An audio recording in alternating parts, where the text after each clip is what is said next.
بسم اللہ الرحمن الرحیم۔ السلام علیکم۔ پروگرام اختلاف رائے کے ساتھ میں افتخار اکادمی۔ پاکستان کا سب سے بڑا ہائی پروفائل کیس، اس پر پولیس کی پریس کانفرنس، صحافیوں کے ساتھ جھڑپ، اور اس پریس کانفرنس میں کیا نئی چیز سامنے آئی ہے وہ آپ کے ساتھ شیئر کریں گے۔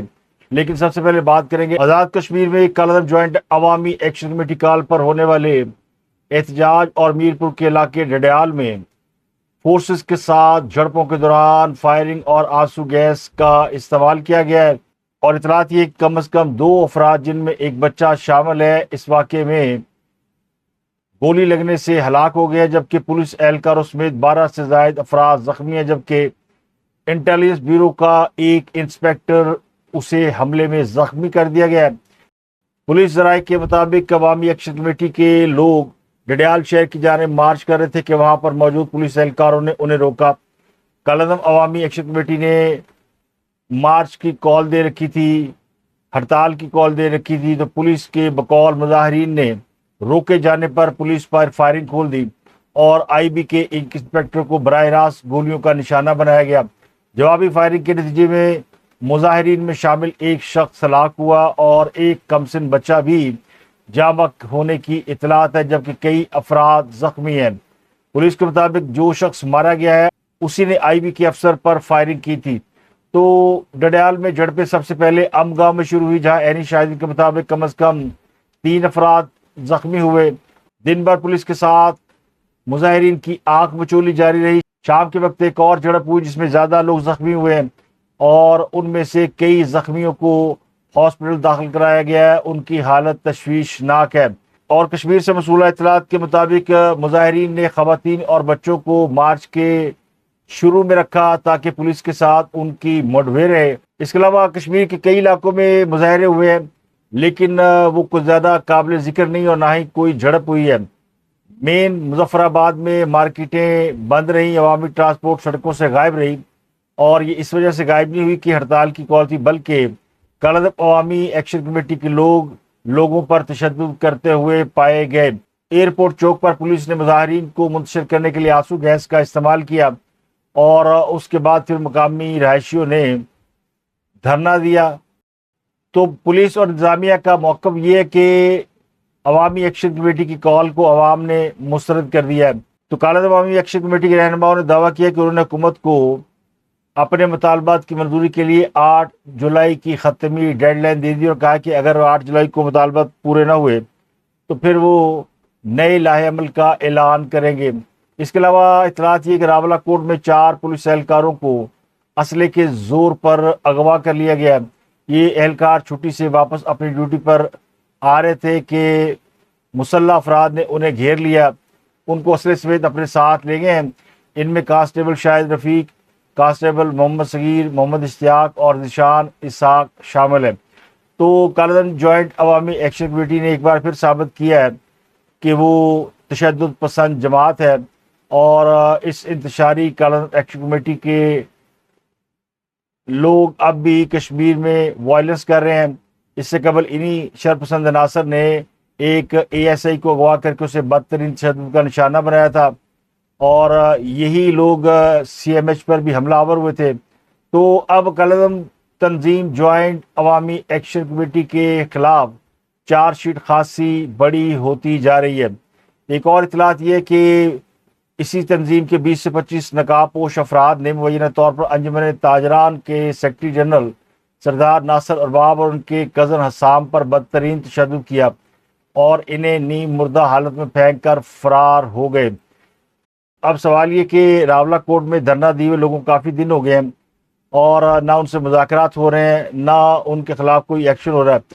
تو حکومت جو یہ سوچ رہی تھی کہ یہ جو مظاہرین ہیں تھک ہار کر گھروں کو لوٹ جائیں گے، محرم کے ایام ہے، اس میں ان کی طاقت مائٹ ختم ہو جائے گی، لیکن جو آج مظاہرے ہوئے وہاں پہ اس سے تو نہیں لگتا کہ کالعدم عوامی ایکشن کمیٹی کی طاقت میں کوئی زیادہ کمی واقعہ ہوئی ہے۔ تو آزاد کشمیر کے حوالے سے جو پولیس انتظامیہ اور مقامی حکومت کی اسٹریٹجی ہے مکمل طور پر ناکام دکھائی دیتی ہے۔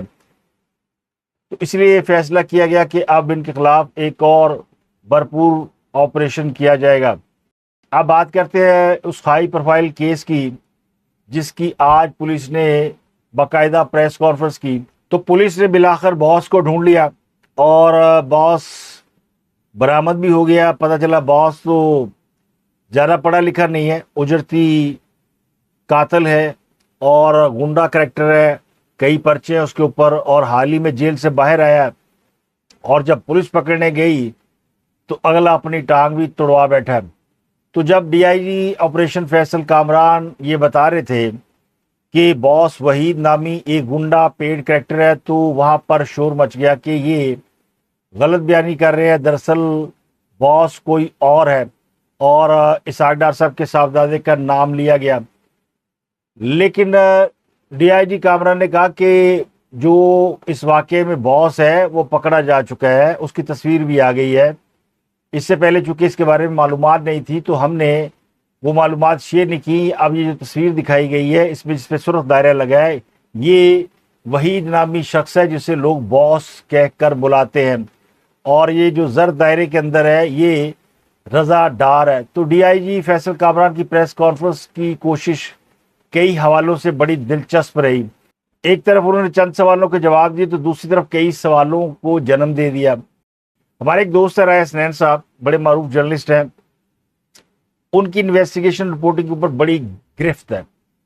ان کا کہنا یہ ہے کہ پولیس نے بلی کا بکرا ڈھونڈ لیا ہے، اور یہ جو وحید کریکٹر ہے یہ دراصل بلی کا بکرا ہے، اصل ملزم کوئی اور ہے. وحید عرف باس کا کردار اور پس منظر انہوں نے کھول کر بتا دیا کہ یہ بندہ ہے کون. وہ کہتے ہیں کہ وحید کو اس پورے منصوبے میں باس کے طور پر پیش کیا گیا تاکہ مغوی لڑکیوں پر خوف اور دہشت طاری کی جا سکے اور ان سے رقم اگلوانا آسان ہو.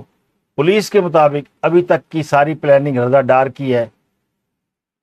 یہ جو وحید ہے یہ کوئی عام شہری نہیں ہے، یہ سابقہ مجرمانہ ریکارڈ رکھتا ہے. 2020 میں اس کے خلاف قتل کا مقدمہ درج ہوا، پھر چیک ڈس آنر کے کئی مقدمے ہیں. 2022 میں لوگوں کو دھمکیاں دیتے ہوئے پایا گیا.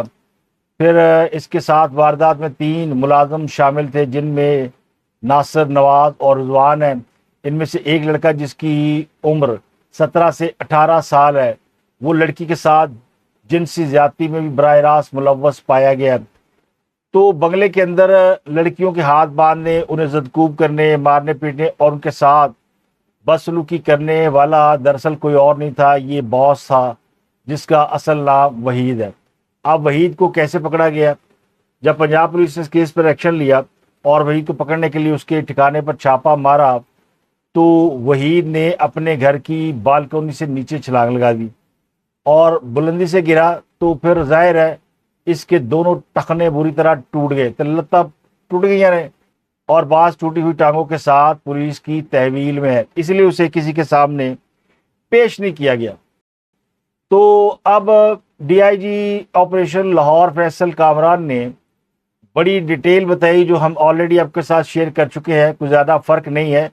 انہوں نے پوری وہی کہانی بتائی جو میں اپنے پچھلے ویلاگ میں بتا چکا ہوں، کیونکہ یہ انفارمیشن آلریڈی میڈیا کے اندر آ چکی ہے. جو نئی بات انہوں نے بتائی، انہوں نے کہا 1 جولائی دن 12:40 پر پہلی کال بیرون ملک سے موصول ہوئی. اسپین سے مغوی خاتون کے والد کارلوس نے کال کی اور کہا کہ ان کی بیٹی اور اس کی ساتھی کو اغوا کر لیا گیا اور ان کے جسم کے ٹکڑے ٹکڑے کرنے کی دھمکیاں دی جا رہی ہیں. پولیس کے مطابق کال کرنے والے شخص نے وہاں کی مقامی پولیس کو کال کی ویڈیو بھی شیئر کی. فیصل کامران کے بقول اس وقت اسپینش پولیس ان کے ساتھ موجود تھی اور اسپینش پولیس نے کارلوس کے ساتھ مل کر پاکستان میں 15 پر کال کی.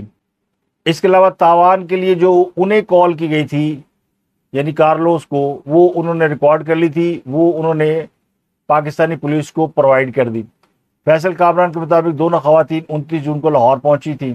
1 جولائی کو ابتدائی معلومات اکٹھی کرنے پر 3 مقامات کی نشاندہی ہوئی. پولیس نے بیک وقت تینوں مقامات پر کارروائی کی. گاڑی کے مالک کا موبائل نمبر سامنے آیا لیکن وہ بندہ نہیں ملا. اس نمبر کی بنیاد پر مالک کے رشتہ داروں کے نمبر اور پتے حاصل کیے گئے. متاثرہ خاتون نے اپنے والد کو اس گاڑی کی تصویر بھیجی جس گاڑی پر وہ سفر کر رہی تھی، تو گاڑی کی لوکیشن کے ذریعے ملزم رضا ڈار تک رسائی ممکن ہوئی. سرگودا میں چھاپا مارا گیا لاہور کے علاقے ڈیفینس میں گھر پر چھاپا مارا گیا اور شاہدرہ میں چھاپا مارا گیا۔ تو ڈی آئی جی کے مطابق ڈیفینس میں جب چھاپا مارا گیا تو وہاں کے مکینوں نے بتایا کہ یہاں پر کچھ لوگ مختصر عرصے کے لیے آئے تھے اور ان کا تعلق غالباً کسی اہم حکومتی شخصیت کے خاندان سے ہے۔ اس کے بعد پولیس نے متعلقہ خاندان سے رابطہ کیا اور باقاعدہ تفتیش کا آغاز کیا۔ ڈی آئی جی کے مطابق 15 لاکھ تاوان مانگا گیا تھا، $15 لاکھ، اور خواتین کے جسم کو کاٹ کر پھینکنے کی دھمکیاں بھی دی گئی تھیں۔ اغوا کاروں کی تفصیلات مغوی خاتون کے والد نے فراہم کی، تاہم تفتیش متاثر نہ ہونے کے پیش نظر ابتدا میں تفصیلات عوام کے ساتھ شیئر نہیں کی گئی، اب وہ ساری بتائی جا رہی ہیں۔ انہوں نے بتایا کہ پولیس نے اسپین اور ڈچ سفارت خانے دونوں سے رابطہ کیا، تو اسپین کے سفارت خانے نے بتایا یہ خاتون اسپین کی ریزیڈنٹ ہے مگر ایکچولی یہ وینزویلا کی شہری ہے، تو ان سے رابطہ کریں۔ جس کے بعد پولیس نے ڈچ سفارت خانے سے رابطہ کیا اور پھر وہ سارے واقعات کے کس طرح ملزم انہیں گاڑی میں اٹھا کر لے گیا، ایئرپورٹ جا رہا تھا، ایکسیڈنٹ ہوا، وہ دونوں بھاگ نکلی، پولیس نے ان کو کسی نہ کسی طریقے سے ٹریس کیا اور پھر ان کو واپس لے جانے کے لیے کہا، مگر وہ خواتین وہاں سے ہلنے کو تیار نہیں تھی، ان کی 5:05 بجے فلائٹ تھی۔ تو پولیس نے ان کو کہا کہ وہ تعاون کریں، اپنا بیان ریکارڈ کرائیں اور یہ جو آپ کی ٹکٹیں ہیں یہ ریفنڈ ہو جائیں گی اور اس کا خرچہ لاہور پولیس ادا کرے گی۔ تو یہ لاہور پولیس کتنی کائنڈ ہو گئی ہے، آپ اندازہ لگائیں کہ انہوں نے اس معاملے میں کتنا فیسیلیٹیٹ کیا، اور اتنا فیسیلیٹیٹ کیا کہ وہ خواتین جاتے ہوئے پولیس سے پاکستان کا جھنڈا مانگ کر لے گئی ہیں اور وہ کہتی ہیں کہ پاکستان زندہ باد، جہاں کی پولیس بڑی ایفیشینٹ ہے اور انہوں نے بڑا اچھا کام کیا۔ یعنی یہ جو پورا واقعہ ہے اس میں پولیس ان کو ملی ہے جب وہ تقریباً جہاز پر بیٹھنے والی تھی، پاکستان آئی، کسی لالچ میں آئی ہوں گی، وہ تو صاف ظاہر ہے کہ علی ڈار 21-22 سال کا لونڈا لپاڑا اور امیروں کا بیٹا، اس کے پاس اتنے رقم جو ہے وہ ہونا کوئی انوکھی بات نہیں۔ $15 لاکھ ان بچوں کے لیے اور ان فیملیز کے لیے کوئی بڑی رقم نہیں ہے، اور ممکن ہے کہ ساری رقم اس کی نہ ہو، کچھ پارٹنر ہو۔ تو جو کچھ بھی تھا اس کے حوالے سے سینئر وزیر رانا صلی اللہ صاحب نے بھی کہا کہ وہ خواتین ان کے پیسے کھا گئی ہوں گی تو انہوں نے سوچا ہوگا بلا کے پیسے وصول کر لیں، لیکن یہ کیس مس ہینڈل ہو گیا۔ تو چونکہ 21-22 سال کا لڑکا ہے تو اس سے مس ہینڈل ہونا کوئی انوکھی بات نہیں ہے۔ تو اتنا ناڑی بچہ کہ اغوا بھی کیا، مارا بھی، زیادتی بھی کی، اور پھر بغیر کسی کو ساتھ لیے ہوئے گاڑی میں بٹھا کے انہیں چھوڑنے بھی جا رہا تھا۔ اس واقعے کی اور اس پوزیشن کی مجھے سمجھ میں نہیں آئی، یا تو آپ کہہ سکتے ہیں کہ واقعی وہ بے وقوف تھا یا پھر اسے اپنی حماقت کا احساس ہو گیا تھا، اور پھر جب وہ کسی کو ساتھ لیے بغیر ان خواتین کو چھوڑنے جا رہا تھا تو پھر ان خواتین کو گاڑیوں سے کودنے کی ضرورت کیا تھی؟ اور ان خواتین کی فلائٹ بھی کنفرم ہے، یعنی جس رات اور وہ بازیاب ہوئی ہیں وہ تو اپنے ملک واپس جا رہی تھی، اور پھر جس جگہ سے ان کو لے جایا جا رہا تھا بھٹا چوک لاہور کا، وہاں پہ بڑا واضح موٹا موٹا لکھا ہوا ہے لاہور ایئرپورٹ، اور لاہور میں ہر سڑک کے اوپر آلموسٹ انگریزی میں اردو میں بڑا بڑا لکھا ہوتا ہے کہ کون سا علاقہ ہے اور یہ سڑک کس طرف جاتی ہے، کیونکہ لاہور میں سگنل فری روڈ بہت زیادہ ہے، تو اس وجہ سے لوگوں کو اکثر پریشانی ہو جاتی ہے، وہ روک کے کسی سے پوچھ بھی نہیں سکتے۔ تو ہر جگہ سائن بورڈ پراپر لگے ہوئے ہیں، وہ جہاں سے بھی گزر رہا ہوگا ہر جگہ پہ ان خواتین کو لکھا ہوا نظر آیا ہوگا انگریزی میں کہ ایئرپورٹ اس طرف ہے، تو جا تو وہ ایئرپورٹ رہے تھے۔ جب وہ ایئرپورٹ جا رہے تھے تو پھر ان خواتین کو گاڑی سے کودنے کی ضرورت کیوں پیش آئی؟ اب یہ رولا وہی رولا کہ کھ نہیں رہا ساڈا تے کنڈا نہیں رہندے کہ تاڈا، وہ ایک مثال ہے نا کہ جی ساڈا کچھ نہیں رہا تے رہن تہاڈا بھی کچھ نہیں دینا۔ تو اس کیس میں لگتا یوں ہی ہے کہ جو ٹوٹل رقم ٹرانسفر ہوئی وہ $17,000 ہے، جو کہ ان لڑکیوں کے اپنے والیٹ میں تھی، جو ورچوئل اکاؤنٹ تھا ان کا کرپٹو کرنسی کا، اس میں سے وہ ٹرانسفر ہوگی، وہ آسانی سے ہو جاتی ہے، اس کے لیے کسی کی مدد کی بھی ضرورت نہیں پڑتی۔ تو وہ رقم بھی دیتے ہوئے ان کو اتنی تکلیف ہوئی کہ انہوں نے کہا کہ ان کا کچھ نہ کچھ کر کے جائیں گے، اور پھر جن خواتین کے ساتھ زیادتی ہوئی ہو، بہت ہی زیادہ ان کے ساتھ مس ہیپ ہوا ہو، اور پولیس بھی ان کو آخری لمحے ملی ہو، وہ پاکستان کا جھنڈا لے کر جائے، شکریہ ادا کرے، تو پاکستانی پولیس نے مظلوم عورتوں کو خوش کر کے بھیجا۔ تو اب وہ مظلوم عورتیں اور ان کے ملک کے لوگ تو پاکستان کو دعائیں دے رہے ہوں گے کہ پاکستان کی پولیس نے کمال کام کیا. لیکن اس سارے معاملے میں ابھی تک پولیس یہ نہیں بتا رہی کہ وہ رضا ڈار خود کیا کہتا ہے. اصل کہانی تو وہ بتائے گا نا کہ ایکچولی معاملہ کیا ہے, وہ گلٹی ہے نہیں ہے. اب لڑائی اس کے علاوہ ہو رہی ہے, یعنی جو اصل مدعا ہے اس کی بات نہیں ہو رہی, لڑائی لیفٹ رائٹ ہو رہی ہے. جی مریم نواز کے حکم پر نہیں ہوا, پولیس نے بازیاب نہیں کیا, اور یہ سب کچھ اچانک ہی ہو گیا. اور اس کے اندر جو باس تھا وہ علی ڈار تھا. یہ ساری جو پرسیپشن ہے نا, پریس کانفرنس کے اندر بھی یہی ہوا, لوگوں نے آوازیں لگائی باس علی ڈار ہے. بھئی آپ کو کیسے پتا علی ڈار ہے؟ علی ڈار وہی ہے جس کے بچے پیرالائز ہیں اور جو اپنے بچوں سے اس حد تک پیار کرتا ہے کہ اس نے اپنے ایک پیرالائز بچے کو بھی چھپایا نہیں ہے, اس کے ساتھ پیار کرتے ہوئے اور اس کی تصویریں شیئر کی. تو حاسدین نے بڑے برے ریمارکس دیے, مگر اس نے کہا کہ میرا بیٹا ہے, جیسا بھی ہے, جیسا اللہ نے دیا تو میں اس کو پال رہا ہوں. تو جو شخص دل کا اتنا اچھا ہو, میں نہیں مانتا کہ وہ اس کیس میں کسی حد تک انوالو ہو سکتا ہے. اور ویسے بھی میاں نواز شریف کی فیملی, اسحاق ڈار کی فیملی اس قسم کی کبھی حرکات میں انوالو ہی نہیں ہے. اب ڈار صاحب کی جو بڑی بیٹی ہے جس کا یہ بیٹا ہے وہ شاہدرہ کے علاقے کی ہے. لوڈ شیڈنگ کے ایک بریک کے بعد حاضر خدمت ہے. پریس کانفرنس کا انجام کچھ زیادہ اچھا نہیں ہوا. پریس کانفرنس آخر میں ہنگامہ خیزی کا شکار ہو گئی, افراتفری مچ گئی. کچھ سوال جو پوچھے جانے والے تھے وہ ہنوز دل میں رہ گئے. بہت سارے کرائم رپورٹر وہاں موجود تھے. اچانک وہ ڈی آئی جی فیصل کامران کے اوپر برس پڑے, ناراض ہوئے. تو لگتا یوں تھا کہ جیسے کوئی پرانا حساب چکتا کیا جا رہا ہے. اتنے پیسے نہ لگاؤں, میں ان کو کھانا نہ کھلاؤں. آج ہم آپ کی چائے بھی نہیں پیئیں گے, آج آپ کا کھانا بھی نہیں کھائیں گے. آپ کمیونٹی کو گالیاں دیتے ہیں, آپ اپنے افسروں کو گالیاں دیتے ہیں. آپ کہتے ہیں کہ صحافی جو ہیں ہم نے دعوت نامہ دیا. کیوں دیا؟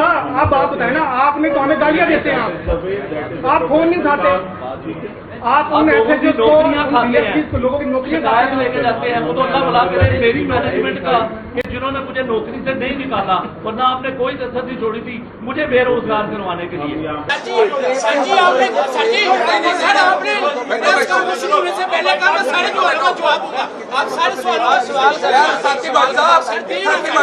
میری بات کا سوال دو یار, ریکارڈنگ بند ہے, کس بھی ہاتھ میں بند ہے. اگر کسی کو چینل سے نکالنا ہے کس بھی ہاتھ میں یہ نکالیں. آپریشن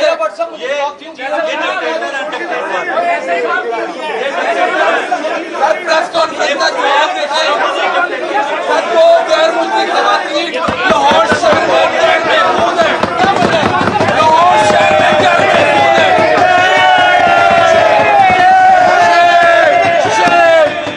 حالانکہ سارے پروفیشنل جرنلسٹ ہیں اور پولیس اور صحافی کا تو چولی دامن کا ساتھ ہوتا ہے. تو لگتا ہے یوں کہ ہماری جو جرنلسٹ کمیونٹی ہے انہیں پنجاب پولیس سے, خاص کر لاہور پولیس سے کوئی خاص تکلیف پہنچی ہے. تو کچھ لوگوں نے مجھے بتایا کہ بہت عرصے سے پولیس صحافیوں کے ساتھ سیدھے منہ بات نہیں کرتی, اور اس کی وجہ بھی انہوں نے بتائی کہ جب سے پولیس کو بے تحاشا اختیارات دیے گئے ہیں تو ان سے جب ان اختیارات کے حوالے سے سوال پوچھا جائے تو ناراض ہوتے ہیں. ویسے تو پولیس اور صحافیوں میں گلے شکوے پیدا ہونا کوئی نئی بات نہیں ہے, مگر پھر بھی میں سمجھتا ہوں کہ یہ بہت ہی بڑا ایشو تھا, سینسٹیو ایشو تھا. پوری دنیا دیکھ رہی تھی, ملک دیکھ رہا تھا. تو لاہور کے مقامی صحافیوں کو تھوڑا صبر سے, حوصلے سے کام لینا چاہیے تھا.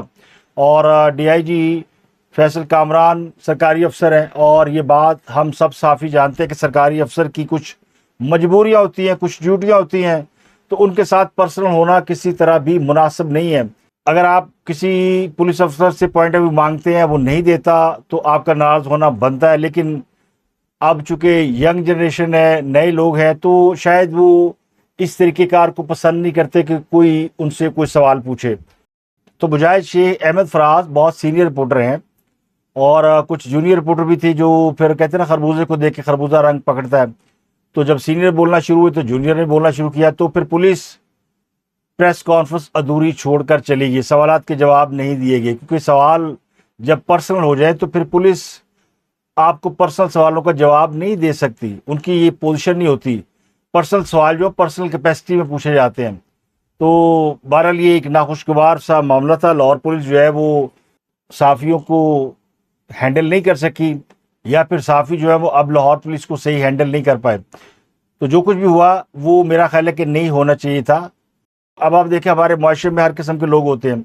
ایک وہ لوگ ہیں جنہوں نے سنگاپور سے لڑکیوں کو پاکستان آنے کی دعوت دی اور پھر ان کے ساتھ بدسلوکی کی, ان کی عزتیں پامال کی. اور کچھ وہ لوگ بھی ہیں جو دوسری لڑکیوں کو بچانے میں جان دے دیتے ہیں.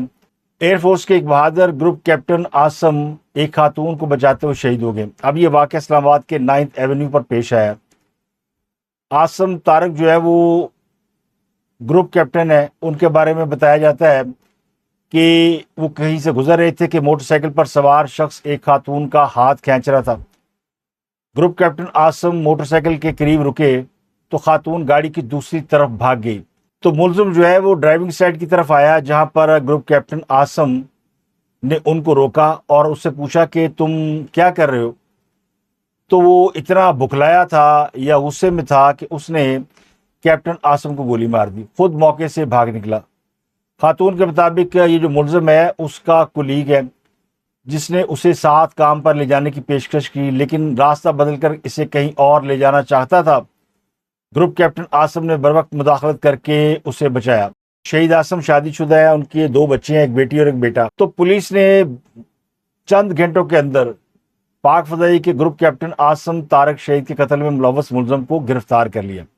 ملزم کا نام سعد عباسی ہے. پولیس یہ کہتی کہ اس نے بد کلامی کی وجہ سے انہیں شہید کر دیا. اب میں آپ کو تھوڑی سی معلومات دے دیتا ہوں. گروپ کیپٹن کیا ہوتا ہے, گروپ کیپٹن کا کتنا بڑا عہدہ ہوتا ہے. ایئر فورس کا جو گروپ کیپٹن ہے وہ پاکستان آرمی کے کرنل کے برابر ہوتا ہے, جس کا مطلب یہ ہوتا ہے گروپ کیپٹن لیفٹیننٹ سے سینئر ہوتا ہے, کیپٹن سے سینئر ہوتا ہے, میجر سے سینئر ہوتا ہے, لیفٹیننٹ کرنل سے سینئر ہوتا ہے اور برابر ہوتا ہے کرنل کے. تو 19واں یا 20واں اسکیل ہوتا ہے. اگر موازنہ پاکستان نیوی سے کیا جائے تو گروپ کیپٹن نیوی کے کیپٹن کے برابر ہوتا ہے, یعنی یہ اتنا بڑا افسر ہوتا ہے. اور ان کی اگلی پوسٹ جو ہے وہ ایئر کموڈور بننا ہوتا ہے. اتنا سینئر افسر جو ان فیوچر ایئر کموڈور بن سکتا تھا, جس کی بڑی شاندار فیملی, ایک معصوم بیٹی, ایک بیٹا, آئیڈیل فیملی, خوشحال زندگی, شاندار فیوچر. لیکن ان کی قسمت دیکھیں آپ کہ ایک اوباش ایک خاتون کو ہراساں کر رہا ہے اور وہ رک گئے. حالانکہ جس طرح کا معاشرہ ہے کوئی سمجھدار آدمی پرائے پھڈے میں ٹانگ نہیں اڑاتا, لیکن وہ چپ کر کے نہیں نکلے, وہ رکے اور انہوں نے اس شخص کو جس نے ہاتھ میں اسلحہ پکڑا ہوا تھا اور لڑکی کو اسلحے سے ڈرا کر ساتھ بٹھا کر نکلنے والا تھا, اس نے آؤ دیکھا نہ تاؤ اس آفیسر پر گولی چلا دی. ایئر فورس کے لوگ عموماً اسلحہ کیری نہیں کرتے اور یہ وردی میں بھی نہیں تھے اور اپنی سیٹ پر بیٹھے تھے. ابھی انہوں نے سیٹ بیلٹ کھولی بھی نہیں تھی کہ ان کو گولی مار دی گئی. تو یہ بڑا افسوسناک سا واقعہ ہے. بعض لوگ اس پر بھی سیاسی پوائنٹ سکورنگ کرنے کی کوشش کر رہے ہیں اور مختلف پوائنٹ بھی شیئر کر رہے ہیں, اور ان کا کہنا یہ کہ ایک فوجی افسر کیسے ایک عام سے آدمی کے ساتھ مقابلے میں گولی کا نشانہ بن گیا. تو میں نے آپ کو بتایا کہ نیوی اور ایئر فورس کے افسران عموماً اسلحہ کیری نہیں کرتے. یہ جو ملزم تھا اتنا چالاک تھا, یہ جب یہاں سے بھاگا اور اس نے گوری ٹاؤن پہنچ کر موٹر سائیکل ایک دوست کے پاس چھوڑی, اسلحہ کسی اور کے پاس چھوڑا, فیض آباد بس اڈے سے لاہور کی ٹکٹ کروائی, لاہور روانہ ہوا, بھیرا اترا, واپس اسلام آباد آیا تاکہ پولیس جو ہے وہ اسے لاہور میں ڈھونڈے. لیکن پولیس اس کے پیچھے پیچھے تھی, سیف سٹی کیمرے آن تھے اور پولیس اس کے دوستوں تک بھی پہنچ گئی سی سی ٹی وی کیمروں کی مدد سے. جب یہ بھیرا سے واپس اسلام آباد گیا تو اس نے اپنے موبائل فون کی بجائے ایک ریڑھی والے سے کال کر کے اپنے دوست کو بتایا کہ وہ اپنا سامان لینے آ رہا ہے. جب وہاں پہنچا تو پولیس وہاں موجود تھی, انہوں نے اس کو گرفتار کر لیا. تو پولیس نے اس کو چند گھنٹے میں, یعنی ایک بلائنڈ کیس تھا, ایک راہگیر جس نے ایک اعلی افسر کو مار دیا, وہ چند ہی گھنٹوں میں اس کو پکڑ لیا گیا. تو ایس پی ڈاکٹر ایاز حسین ہے, یہ جب لاہور میں تھے تو انہوں نے متعدد بلائنڈ کیس ٹریس کیے تھے. وہ جو لاہور میں ایک ڈی ایس پی نے اپنی بیوی اور بیٹی کو قتل کر دیا تھا, وہ بھی ایک بلائنڈ کیس تھا, اس کو بھی انہوں نے ہی حل کیا تھا. لیکن فوج کے ایک اعلیٰ افسر کا یوں سریعام سڑک پر قتل ہو جانا یہ بھی بہت ہی بڑا سوالیہ نشان ہے. اس کے علاوہ آیت اللہ خامنہئی کی تہران میں نماز جنازہ ادا کر دی گئی ہے.